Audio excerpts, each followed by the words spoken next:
Hi there, today we are going to learn how to connect your online store connections to 2Ship.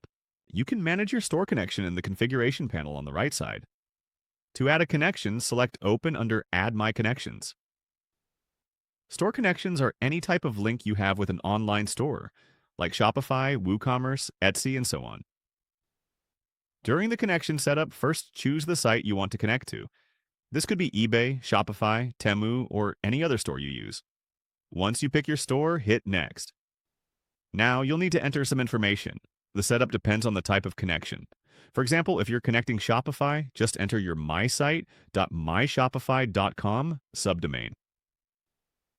After that, hit Next. You'll be prompted to log into your Shopify store and finish the setup. For other connections like Squarespace or SquareUp, hit Next and you'll need to enter more information to complete the setup. Often, the connection includes a tutorial that guides you on where to find the info you need. Once you've entered everything, hit Next.